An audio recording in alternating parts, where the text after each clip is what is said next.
¿Me confirman el audio, por favor? ¿Se me escucha o no? ¿No me logran escuchar? Sí, Buenas Buenas tardes. tardes, está perfecto. Sí, Buenas está bien. tardes. Si se escucha.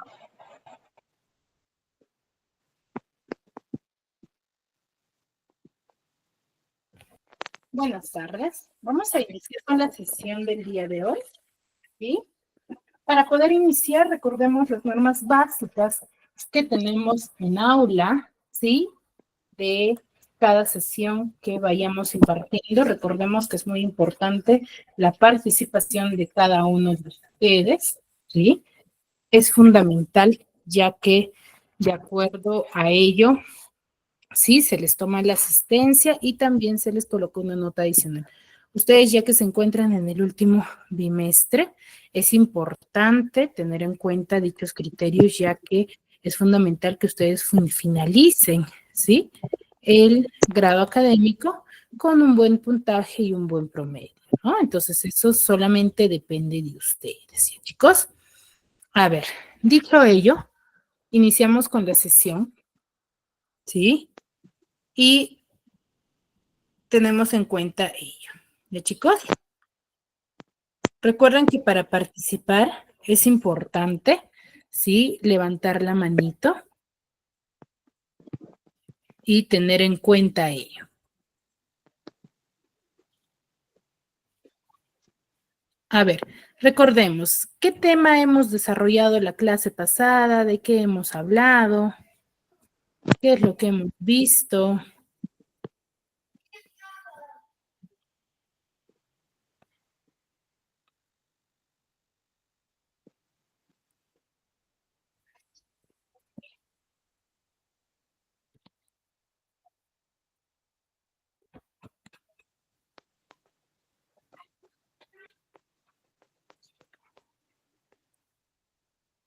A ver, ¿qué me podría manifestar?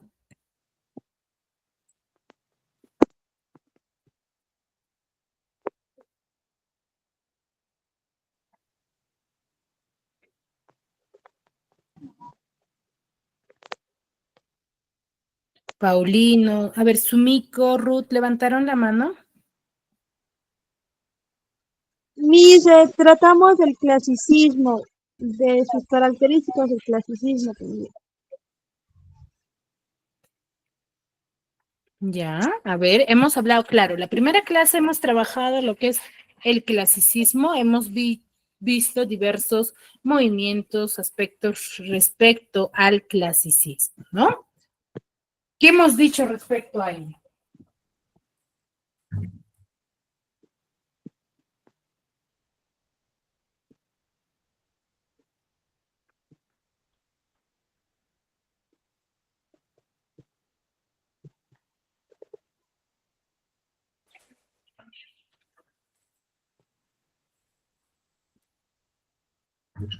A ver, Ruth, ¿levantaste la mano? Miss, disculpe, también hablamos sobre el tema del Iliado. ¿Del Iliado? De la Iliada. La Iliada, perdón, la Iliada. Ujú.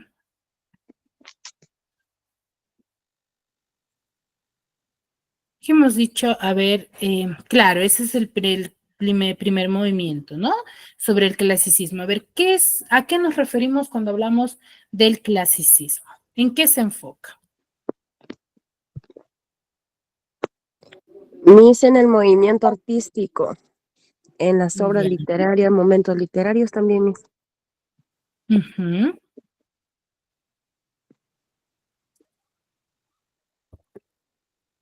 Pero ¿qué es lo que yo debo de recordar de dicho movimiento?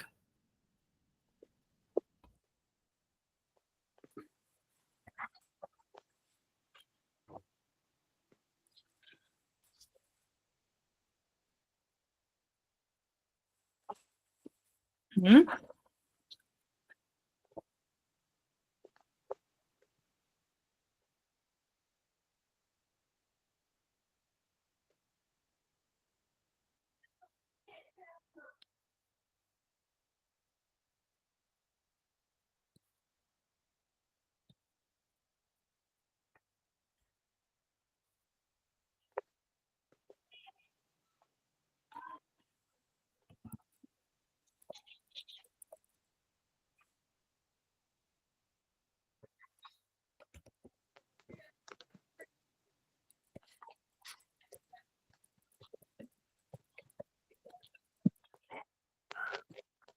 Miss, ¿cuál era la pregunta?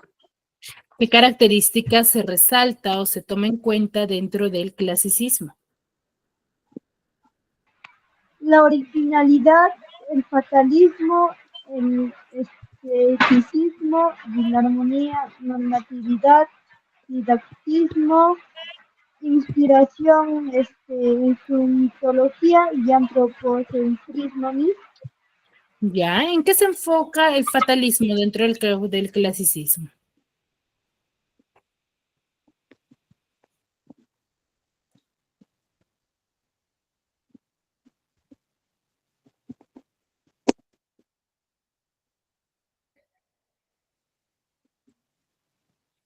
Las características son entre la imaginación y la razón. Se trata de la búsqueda y la belleza y la perfección. Ya. Pero cuando nosotros hablamos del fatalismo, nos vamos a enfocar, ¿sí? En el desarrollo de diversos aspectos, ¿ya? El fatalismo es una de las características muy resaltantes dentro del clasicismo y en clase se detallaba y se explicaba el por qué se considera fatalismo y en qué parte de los contextos o de la historia se considera de esta forma. A ver, ¿quién me podría manifestar?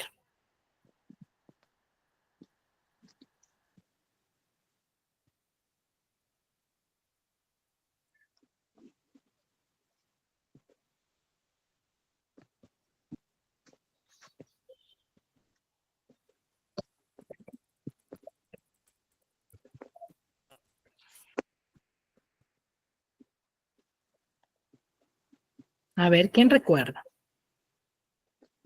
Alicia, Bueno, está la libertad del ser humano, ¿la libertad? del Mm, ser humano. mm. No, la libertad, claro, se enfoca dentro de la manifestación, pero no tiene nada que ver con el fatalismo.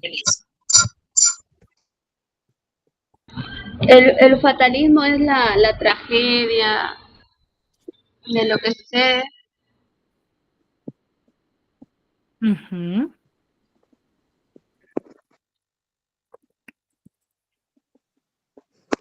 Miss, era la historia que éramos viendo esa vez y que decía que era también esto, ¿cómo se dice? Mm, lo que se predecía se tenía que cumplir, algo así. No me acuerdo muy bien, pero... A ver, fatalismo, ¿de qué término creen que venga? De De las fatal, desgracias. Desastres. De algo fatal, ¿cierto?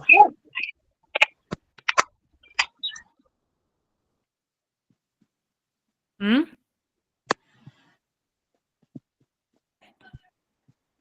¿Cierto o no?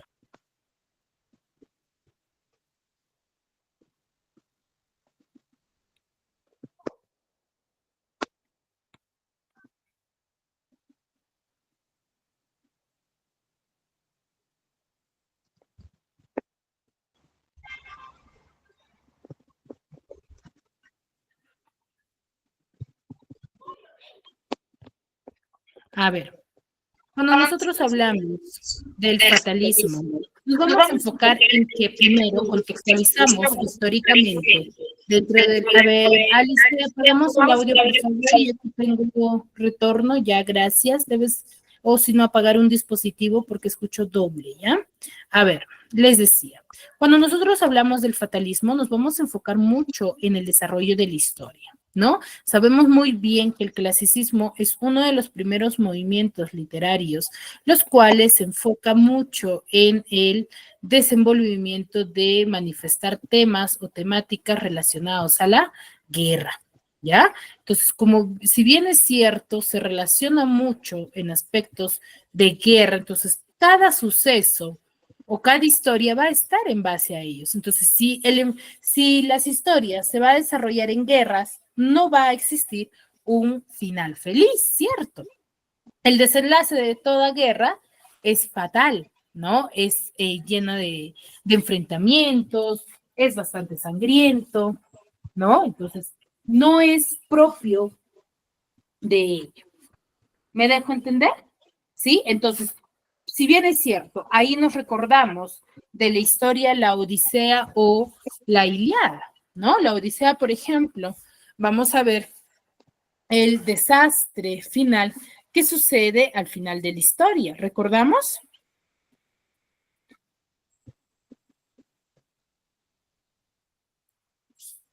A ver quién recuerda.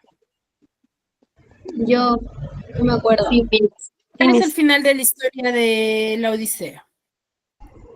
Que lo que está destinado para ti se tiene que cumplir sí o sí. No. Esos están confundiendo lo que hemos hablado la clase pasada. Esta es de la primera clase. La clase pasada hemos hablado de Edipo Rey.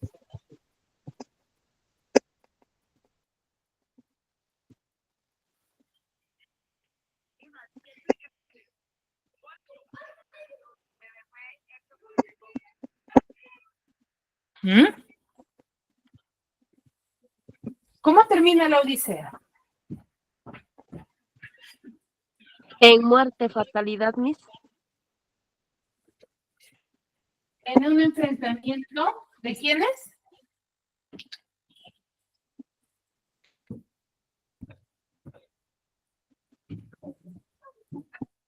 La muerte de los pretendientes.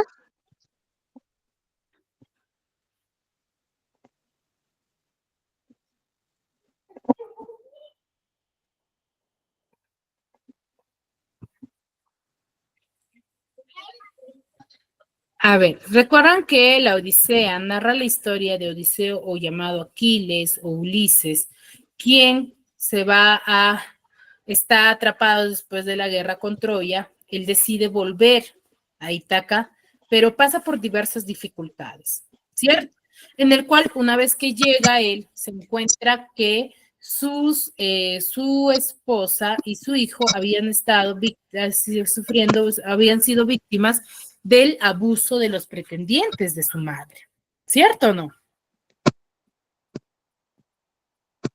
¿Se recuerdan? Sí, Miss. Sí, Miss. ¿Sí? Ahora, ¿qué pasó cuando él llegó al encontrarse con tal suceso? ¿Qué se desarrolló?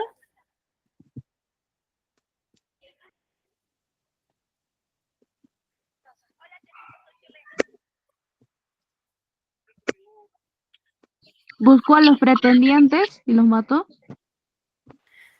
Plantearon una estrategia junto a Telémaco y Eumeo, ¿sí? Para poder dar muerte a todos los pretendientes. Y es en esta parte donde se ve este aspecto del fatalismo dentro del suceso.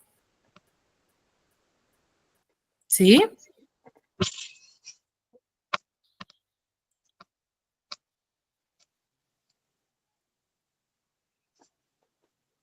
Sí, Miss. ¿Sí? En ello se enfoca. ¿Ya? Entonces, ese es el fatalismo. El fatalismo se va a enfocar en el final de cada historia, ¿sí? Dentro de esta época, porque se manifiesta a través de guerras, de enfrentamientos. Y lo mismo nosotros vemos, por ejemplo, en la Ilíada. En la Ilíada se ve una historia similar, pero ya con la guerra con los troyanos, ¿no? Dan muerte los griegos a los troyanos con un engaño del famoso caballo de Troya. ¿Ya? Luego hemos hablado del teatro griego. A ver, ¿quién me puede decir al respecto?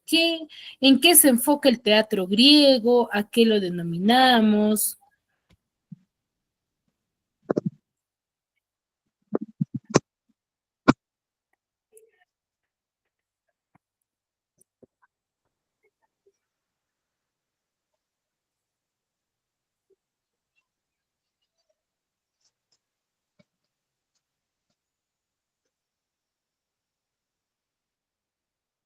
¿Mm?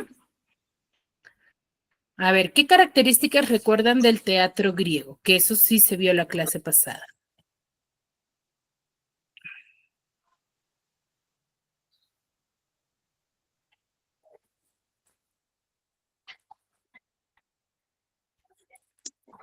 La comedia y la tragedia, Miss.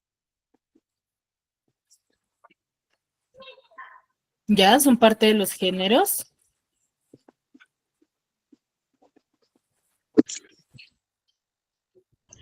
Utilizaban disfraces y máscaras. Muy bien. ¿Y por qué usaban disfraces y máscaras? Para no ser identificados, mis. Ya, ¿y por qué en esa época no quisieran ser identificados?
A ver. ¿Por qué usaban máscaras los del teatro?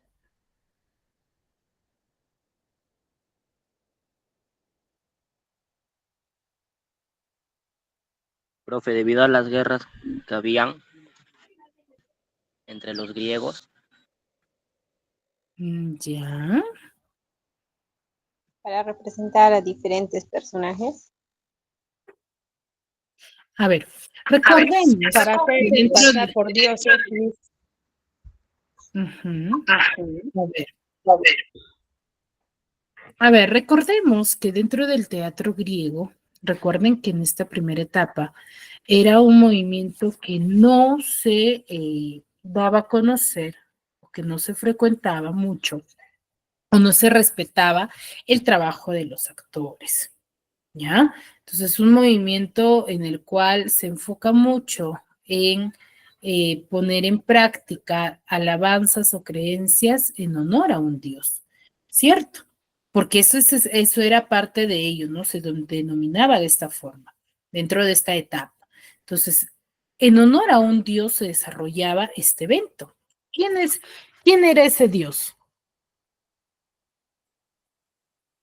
¿En honor a qué Dios se da a conocer el teatro?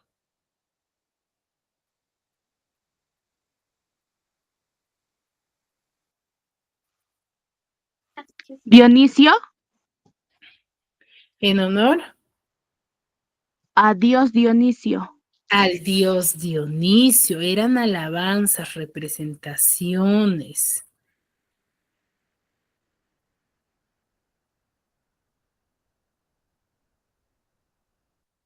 ¿Ya? Entonces, es por ello que como se iniciaba, como eran alabanzas, representaciones en honor a este dios, se daba a conocer, ¿cierto?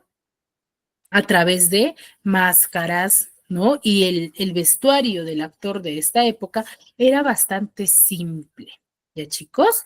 Por eso era, ¿sí? Ya con el pasar del tiempo, gracias a Tespis, quien se enfrenta al coro, porque la mayoría de los actores de esta época eran varones, ¿sí? Se nace el diálogo y se empieza a instaurar cambios de acuerdo a la época, ¿ya?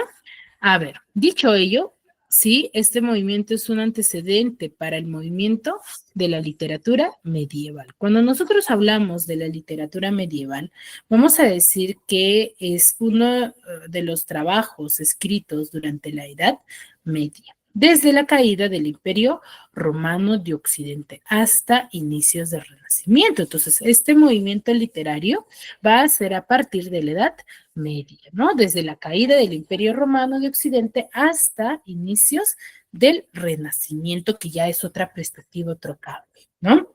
Este movimiento va a estar compuesto por escritos religiosos y trabajos seglares. ¿Ya qué quiere decir ello? Que vamos a tener escritos en honor al Dios, a los dioses de esta generación y de esta época. Y en honor y aquellos que no creen, ¿no? Aquellos que no comparten estas creencias o consideran que para ellos no existía un Dios alguno, ¿no? Entonces va a existir dos tipos de trabajo, ¿no? Trabajos religiosos con divinidades, ¿no? Y trabajos seglares, ¿sí? ¿Me dejo entender?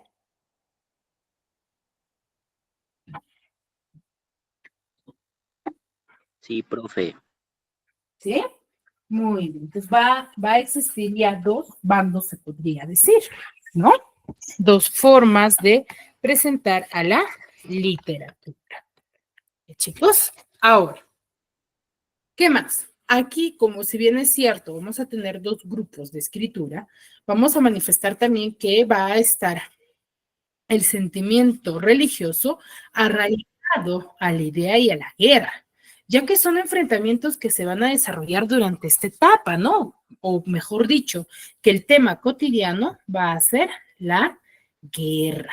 Ya la guerra, los enfrentamientos van a ser propios de la época, ¿sí? A ello se refiere. ¿Ya, chicos?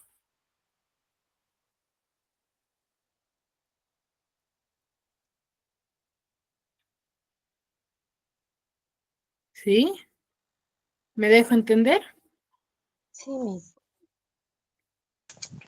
Sí, Miss.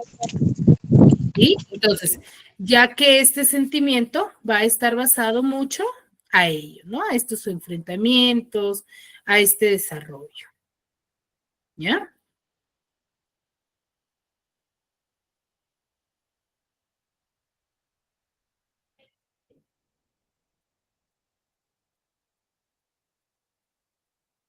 Muy bien. ¿Ya? Entonces recuerda, ¿dónde surge? Surge durante la Edad Media, desde la caída del Imperio Romano de Occidente hasta inicios del Renacimiento.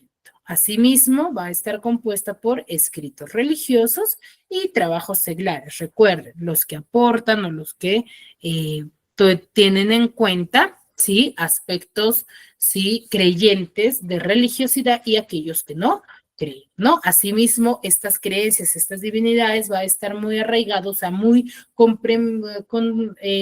involucrados, se podría decir, a la guerra, ¿no? Y se vive como un hecho casi cotidiano. ¿Por qué? Porque estos enfrentamientos entre diversos lugares, diversas tierras, por querer ser el que más tiene, por ejemplo, va a estar sujeto a ello, ¿ya?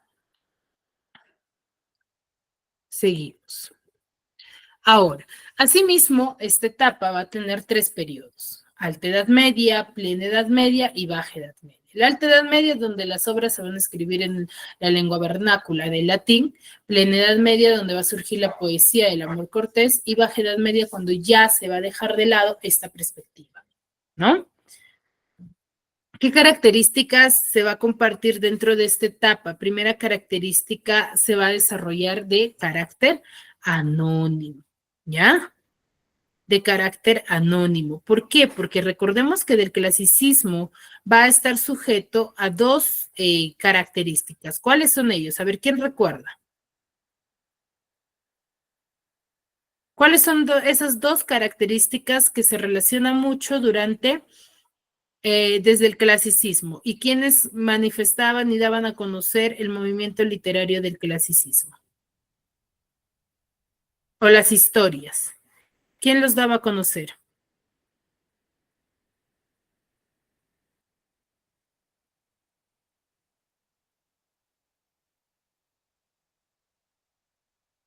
¿Mm?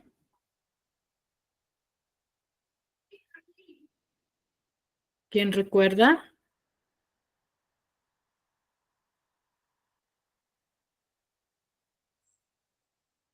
Profe, ¿cuál era la pregunta? Quienes daban a conocer las historias, ¿sí? De la etapa del clasicismo.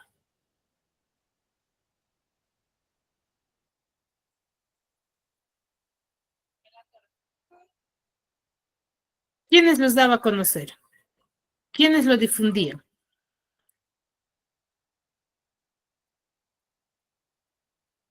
Los mensajeros, ¿mes? ¿Ya? ¿Y cómo se les llamaba a esos mensajeros?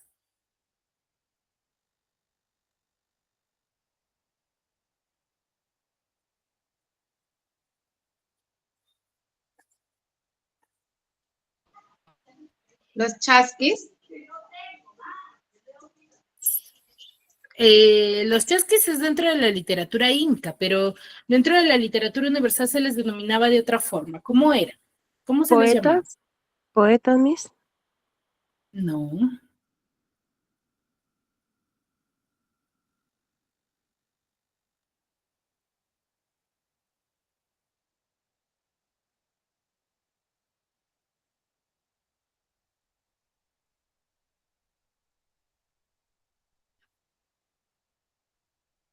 Son los famosos aedos y rap. No sé, eso le iba a decir. Los aedos y los rapsodas eran los encargados de difundir, ¿cierto? Los diferentes movimientos, ¿sí? O mejor dicho, las historias que se desarrollaban durante esta época.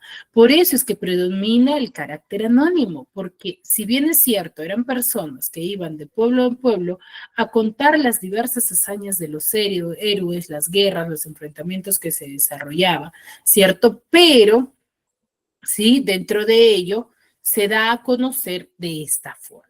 ¿No? Por eso es que predomina el carácter anónimo, porque se iba de pueblo en pueblo contando, entonces no se sabía con exactitud quién había sido la primera persona quien había difundido la historia. Por eso predomina el carácter anónimo y la obra obviamente es eminentemente oral. ¿Ya? Por eso es. ¿Ya? Es de carácter anónimo y la obra se desarrolla y se fundamenta de manera oral. ¿Queda claro? ¿Sí? Ahora, la literatura dentro de la literatura medieval va a presentarse de una forma o se va a manifestar con un carácter culto, ¿no? La obra va a ser manifestada en verso, va a ser didáctica y moralizante, donde va a haber una cierta imitación, ¿no? En base a las costumbres clásicas que se desarrollaba durante esta época. Asimismo, se va a desarrollar escritos religiosos, escritos laicos, ¿no? Escritos religiosos basados en los creyentes y escritos laicos en los no creyentes, ¿ya? En ellos se enfoca, tiene un carácter anónimo, la obra se manifiesta de manera oral, una literatura de carácter oculta, escrita en verso. Si ustedes se percatan, la mayoría de las obras clásicas o pertenecientes a esta época van a ser escritos en verso, ¿no? De una forma muy diferente a la cual nosotros en la actualidad conocemos, ¿no? Va a tener cierta imitación, ¿no? Imitación, realce en cuanto a las costumbres y a las características clásicas de la época, ¿sí? Y van a manifestarse a través de escritos religiosos y escritos laicos, ¿no? Va a haber dos formas de manifestar este aspecto, ¿no? Asimismo, vamos a tener diversos representantes, ¿sí? Dentro de la literatura medieval, ¿no? En Francia, en Alemania, en Inglaterra, en Italia, en España. Recordemos que no solamente un movimiento literario se da a conocer en un aspecto o dentro del desarrollo de un país, sino que va a desarrollarse en diferentes lugares donde claro está que va a tener mayor realce en un lugar más que en otro, ¿no? Por ejemplo, en Francia vamos a tener a la obra La canción de Rolando, que es anónima, en Alemania la canción de los Nibelungos, que es anónima también, en Inglaterra los cuentos de Canterbury, de Geoffrey Chaucer, en Italia vamos a tener a Dante Alighieri, Boccaccio, Petrarca, que son los grandes manifestantes de la literatura medieval, ¿no? Y en España vamos a tener al Cantar del Mío Cid, La Celestina de Fernando de Rojas, ¿no? A Juan Manuel con la prosa medieval de ficción, con el Conde de Lucanor, a Fernando de Rojas, ¿no? Con La Celestina, ¿no? Entonces vamos a tener a diversos manifestantes dentro de este movimiento. A ver, vamos a ver este pequeño ¿Qué tal, colector? a modo de resumen. ¿Estás listo para descubrir el maravilloso mundo de la literatura en solo 5 minutos? Pues vamos. Si te gusta este video, dale manito arriba y compártelo.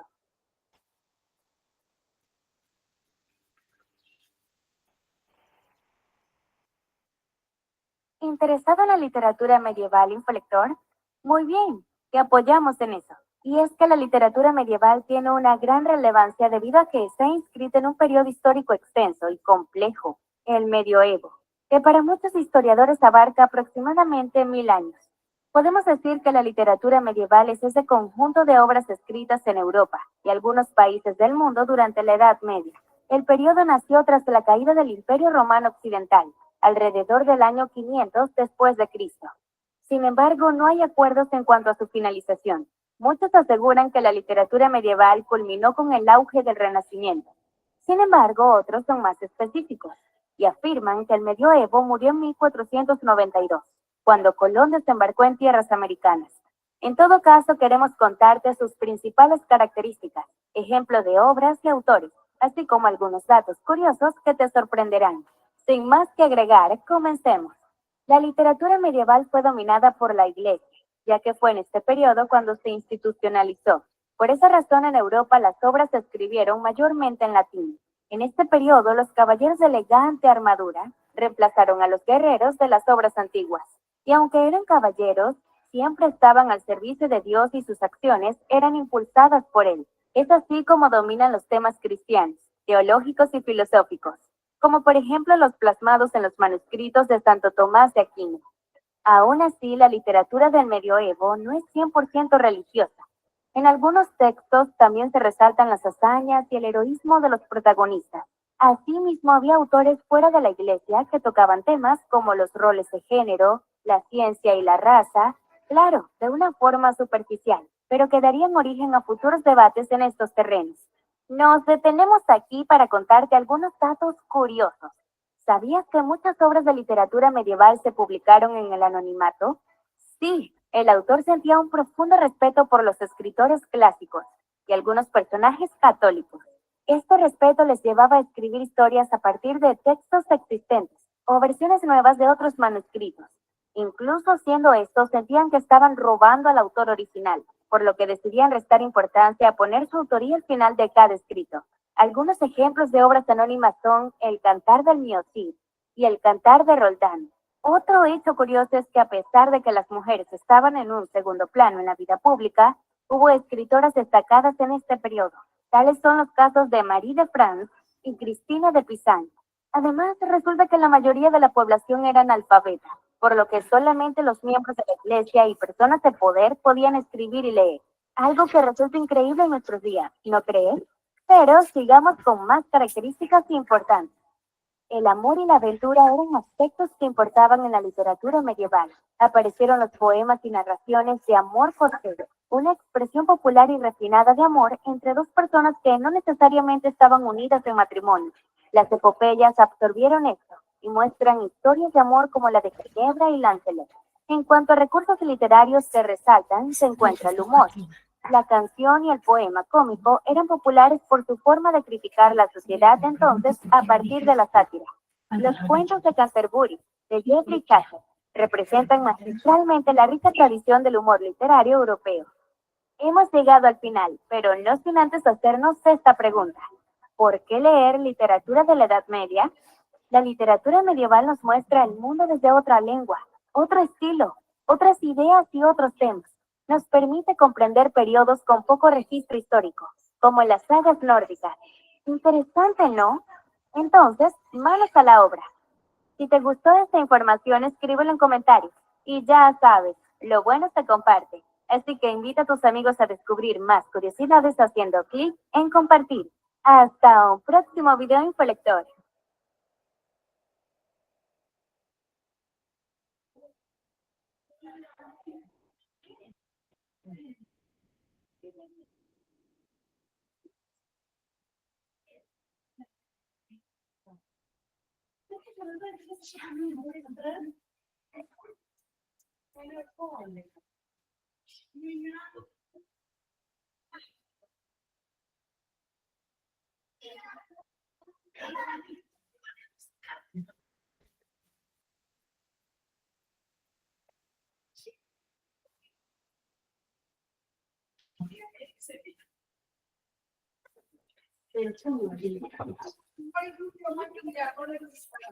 ¿Qué tal, Infolector?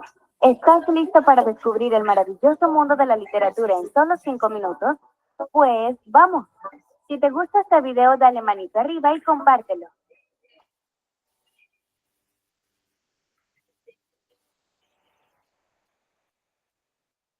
¿Interesado en la literatura medieval, intelector? Muy bien, te apoyamos en eso. Y es que la literatura medieval tiene una gran relevancia debido a que está inscrita en un periodo histórico extenso y complejo, el medioevo, que para muchos historiadores abarca aproximadamente 1000 años. Podemos decir que la literatura medieval es ese conjunto de obras escritas en Europa y algunos países del mundo durante la Edad Media. El periodo nació tras la caída del Imperio Romano Occidental, alrededor del año 500 después de Cristo. Sin embargo, no hay acuerdos en cuanto a su finalización. Muchos aseguran que la literatura medieval culminó con el auge del Renacimiento. Sin embargo, otros son más específicos y afirman que el medioevo murió en 1492, cuando Colón desembarcó en tierras americanas. En todo caso, queremos contarte sus principales características, ejemplo de obras y autores, así como algunos datos curiosos que te sorprenderán. Sin más que agregar, comencemos. La literatura medieval fue dominada por la Iglesia, ya que fue en este periodo cuando se institucionalizó. Por esa razón, en Europa las obras se escribieron mayormente en latín. En este periodo, los caballeros de elegante armadura reemplazaron a los guerreros de las obras antiguas. Y aunque eran caballeros, siempre estaban al servicio de Dios y sus acciones eran impulsadas por él. Es así como dominan los temas cristianos, teológicos y filosóficos, como por ejemplo los plasmados en los manuscritos de Santo Tomás de Aquino. Aún así, la literatura del medioevo no es 100% religiosa. En algunos textos también se resaltan las hazañas y el heroísmo de los protagonistas. Asimismo, había autores fuera de la iglesia que tocaban temas como los roles de género, la ciencia y la raza, claro, de una forma superficial, pero que darían origen a futuros debates en estos terrenos. Nos detenemos aquí para contarte algunos datos curiosos. ¿Sabías que muchas obras de literatura medieval se publicaron en el anonimato? Sí, el autor sentía un profundo respeto por los escritores clásicos y algunos personajes católicos. Este respeto les llevaba a escribir historias a partir de textos existentes o versiones nuevas de otros manuscritos.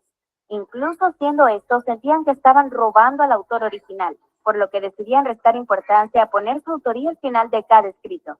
Algunos ejemplos de obras anónimas son el Cantar del Miotín y el Cantar de Roldán.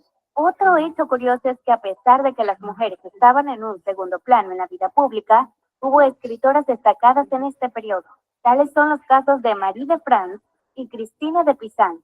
Además, resulta que la mayoría de la población era analfabeta, por lo que solamente los miembros de la iglesia y personas de poder podían escribir y leer. Algo que resulta increíble en nuestros días, ¿no crees? Pero sigamos con más características importantes. El amor y la aventura eran aspectos que importaban en la literatura medieval. Aparecieron los poemas y narraciones de amor cortés, una expresión popular y refinada de amor entre dos personas que no necesariamente estaban unidas en matrimonio. Las epopeyas absorbieron esto y muestran historias de amor como la de Ginebra y Lancelot. En cuanto a recursos literarios que resaltan, se encuentra el humor. La canción y el poema cómico eran populares por su forma de criticar la sociedad de entonces a partir de la sátira. Los cuentos de Canterbury, de Geoffrey Chaucer, representan magistralmente la rica tradición del humor literario europeo. Hemos llegado al final, pero no sin antes hacernos esta pregunta. ¿Por qué leer literatura de la Edad Media? La literatura medieval nos muestra el mundo desde otra lengua, otro estilo, otras ideas y otros temas.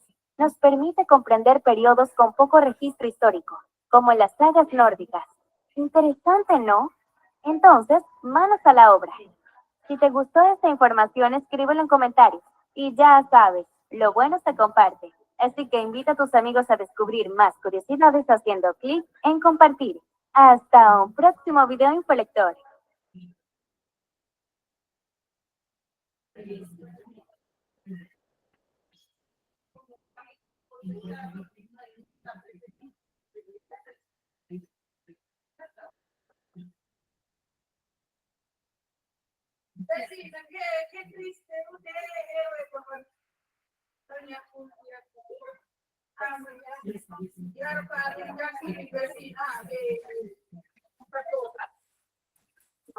Muy bien, chicos, se dejó entender, ¿verdad?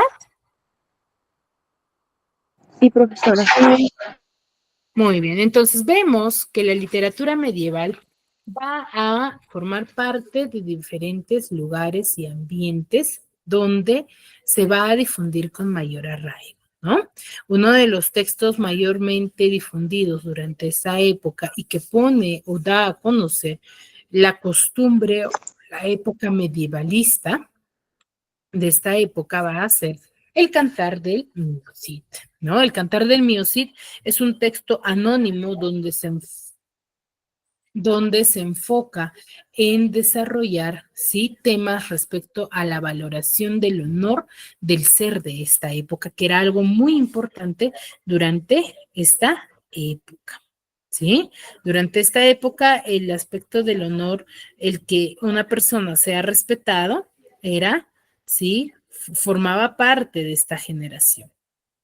¿Sí? Entonces, el Cantar del Mío Cid trata de eso, ¿no? Es un valor el cual tienen gran importancia durante la época de esta temporada, ¿sí? Y la necesidad de querer recuperar la honra, ¿sí?, perdida es lo que va a dar impulso a las diversas hazañas que van a ser acometidas por el héroe, ¿sí? Aquí se va a narrar en 3 etapas la historia, ¿sí?, donde primero va a empezar con el destierro del Cid, ¿no? El cual va a ser el primer motivo de deshonra del Cid, ¿sí? Tras una gran acusación de robo, él va a quedar, se podría decir, deshonrado, ¿sí?, y desposeído de sus heredades, ¿no?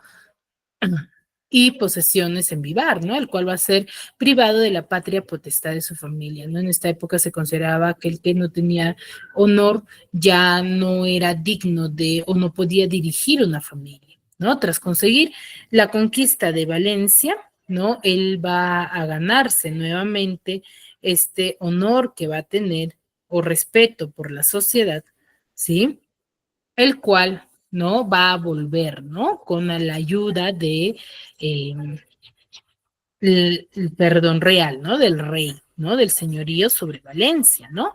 ¿Para qué? Para ratificar su nuevo estatus de señor de vasallos, ¿no?, el cual se va a concertar con las bodas de sus hijas, ¿no?, con los linajes. En ese tiempo, recuerden que se desarrollaba o se manifestaba que todo ser era casado simplemente por interés, ¿no?, que eran con los infantes de Carrión.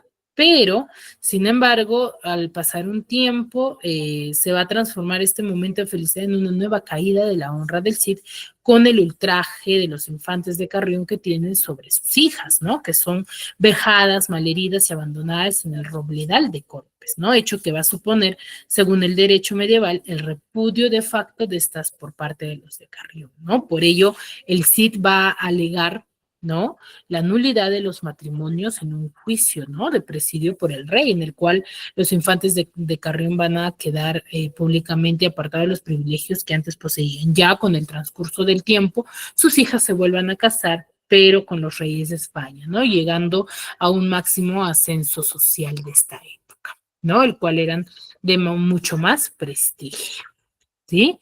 A ver, vamos a ver este pequeño video como modo de resumen. Hoy en Broma Live, el Cid.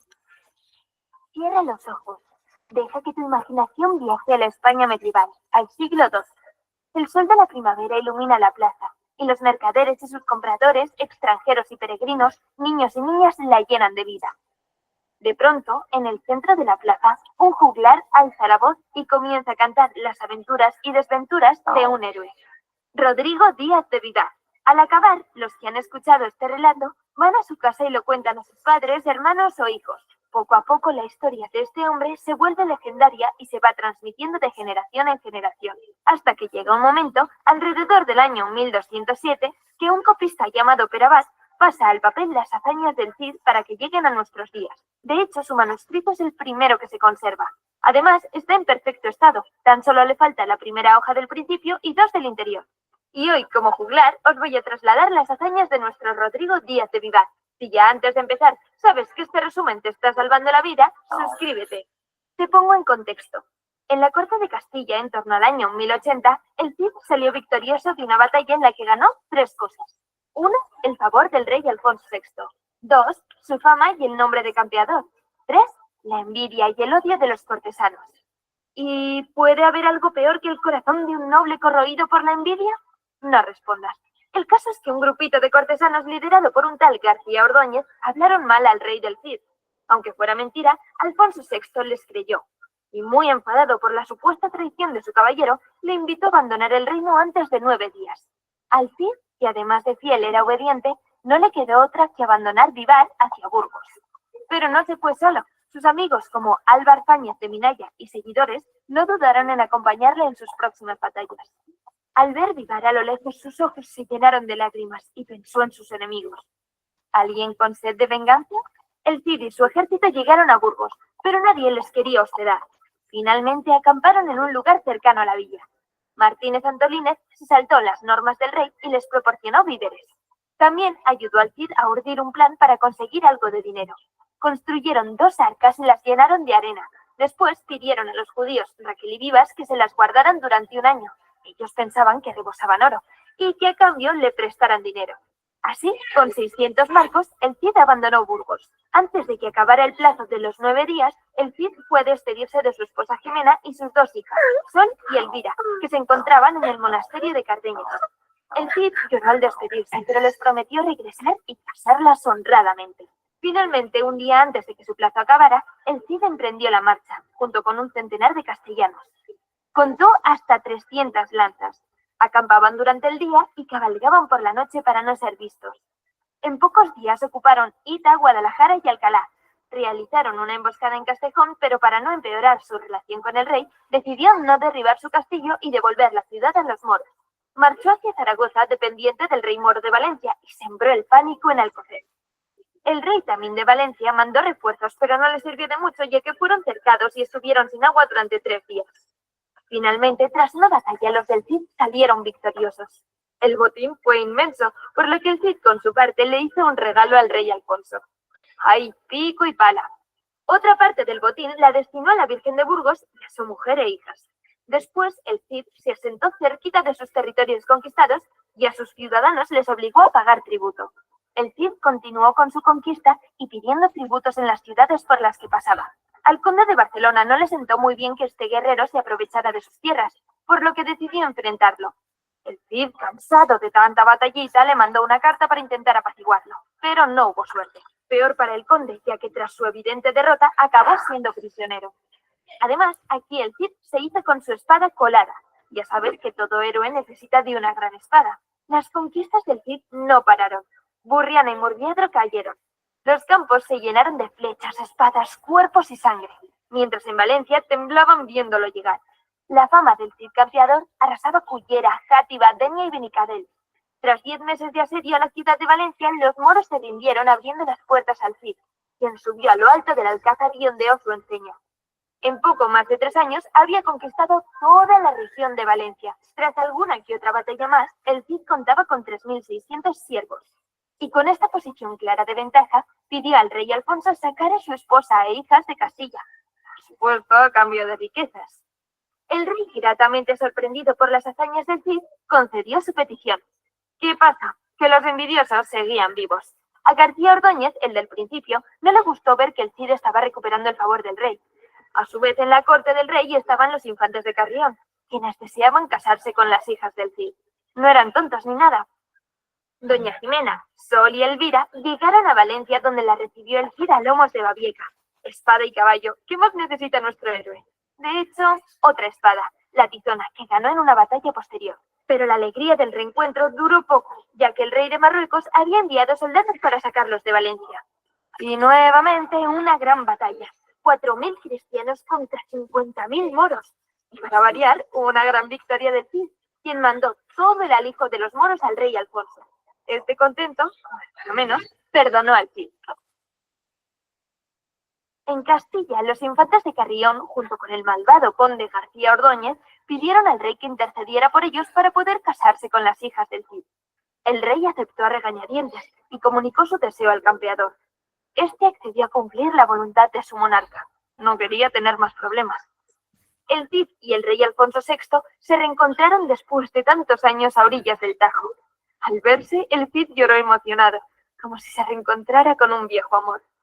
El rey le perdonó. Después, los infantes de Carrión pidieron oficialmente la mano de las hijas. Las bodas se celebraron en Valencia y duraron 15 días. Te puedes imaginar, todo el mundo estaba muy feliz y contento. A partir de ese día, los infantes y las hijas vivieron en Valencia durante los 2 años siguientes. Durante estos 2 años, los infantes dejaron claro que no eran la clase de hombre que una querría tener. No se llevaban muy bien con las personas de la corte y eran el blanco de todas las burlas. Les aterrorizaba luchar, tan solo les preocupaban las riquezas que salían de las batallas. A su vez, no podían soportar que se burlaran de ellos, y ya cansados de ser el hazmerreír de Valencia, decidieron regresar a Carrión y llevarse a sus esposas y su ajuar. Así, cuando llegaron al poblado de Corpes, ordenaron al resto de la comitiva que se adelantara, puesto que querían pasar tiempo con sus esposas. Sin embargo, una vez a solas, las ultrajaron y apalearon y las dejaron ahí tiradas. Este violento episodio pasó a conocerse como la afrenta de Corpes. Los infantes huyeron como buenos cobardes. Las hijas fueron rescatadas en unas condiciones terribles, desnudas y deshidratadas. Los mensajeros hicieron su trabajo y cuando el Cid se enteró de la afrenta, mandó 200 hombres para buscar a sus hijas. Al reencontrarse con su padre, este les prometió que iba a restaurar su honra. Así, mandó un mensaje al rey Alfonso pidiendo justicia. Naturalmente, el rey convocó a las cortes en las que debían comparecer los infantes. Estos acudieron a regañadientes, pero con el mismo nivel de arrogancia. El debate que tuvo lugar ahí fue como un partido de tenis. Finalmente, devolvieron las espadas del Cid y el ajuar de las hijas. Y para restaurar el honor de las jóvenes, el rey acordó que se enfrentarían en una batalla. No hace falta que te diga quién ganó, ¿no? Al mismo tiempo, un infante de Navarra y otro de Aragón pidieron la mano de doña Elvira y doña Sol. El Cid aceptó gustoso. Finalmente, todos se reunieron en Valencia para celebrar la victoria sobre los de Carrión y las nuevas bodas. El poema termina honrando la figura del gran héroe, el Cid campeador. Así que resumamos para que quede todo claro. Este poema es un cantar de gesta, es decir, un poema que narra las hazañas épicas de un héroe. Se transmitió de forma oral hasta que fue copiado. Sus versos no se agrupaban en estrofas, sino en tiradas, separadas en hemistiquios. Importante. Como todo poema, tiene alguna que otra discrepancia con el personaje histórico, pero esto lo dejamos para otra ocasión. ¿Conocías este gran poema de la literatura española? Ahora ya puedes hacerte el listo con tus amigos. Compárteselo. Pero antes, déjanos un super like y suscríbete. Cuéntanos en los comentarios qué otra obra te gustaría que resumiéramos. ¡Hasta el próximo vídeo! Muy bien. Muy bien, chicos, se dejó entender. Vimos que el deshonor del Cid trajo consigo muchas características y trajo consigo diversos realces dentro de la época, ¿no? Y se visualiza cómo es que al final se logra concretar ello, ¿no?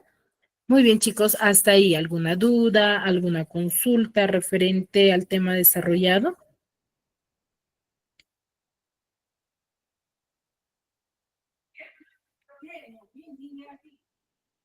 ¿Todo claro?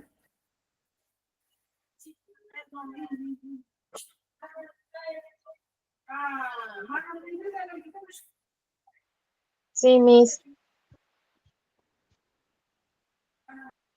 ¿Todo claro?